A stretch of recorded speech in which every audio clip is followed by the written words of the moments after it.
അതിർത്തി കടന്ന് സമ്മർദ്ദത്താൽ വികസിക്കുന്ന നിറഞ്ഞ ഒരു ചെസ് ഗെയിമാണ് ഇപ്പോൾ നടക്കുന്നത്. സൈനികരും അവരുടെ തന്ത്രങ്ങളും ചെസ് ബോർഡിലെ കുരുക്കളെ പോലെ നീങ്ങുന്നു. ഒരു വശത്ത് യുക്രൈൻ പ്രസിഡന്റ് വ്ളാഡിമിർ സെലൻസ്കി ധീരമായൊരു നീക്കമാണ് വെളിപ്പെടുത്തിയത്. റഷ്യയുടെ ബെൽഗോറോഡ് മേഖലയിൽ ഇപ്പോൾ സെലൻസ്കിയുടെ സൈന്യം പോരാടുകയാണ്. റഷ്യയുടെ കുർസ്ക് പ്രദേശത്ത് നടത്തിയ യുക്രൈൻ സർപ്രൈസ് ആക്രമണത്തിന് പിന്നാലെയാണിത്. മേഖലയിൽ ഇപ്പോഴും യുക്രൈൻ പിടിച്ചു നിൽക്കുന്നു. ഈ നീക്കത്തെ അതിസമർത്ഥമായ ഒരു തന്ത്രമെന്നാണ് സെലൻസ്കി വിശേഷിപ്പിച്ചതും.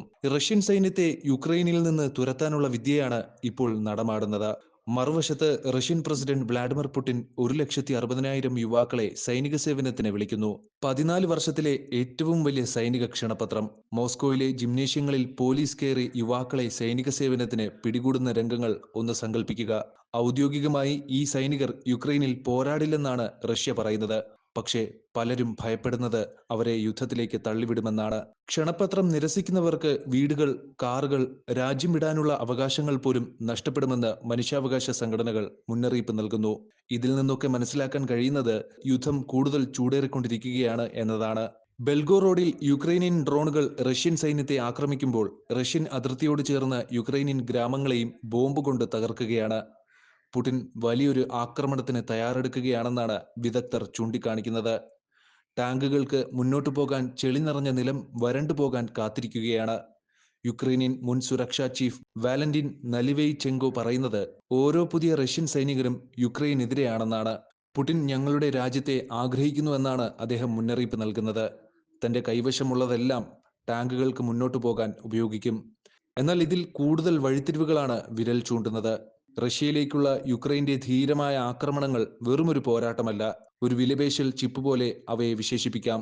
എപ്പോഴെങ്കിലും സമാധാന ചർച്ചകൾ നടന്നാൽ സ്വന്തമായി നേടിയെടുക്കാൻ യുക്രൈൻ പിടിച്ചെടുത്ത റഷ്യൻ ഭൂമി വിറ്റേക്കാം.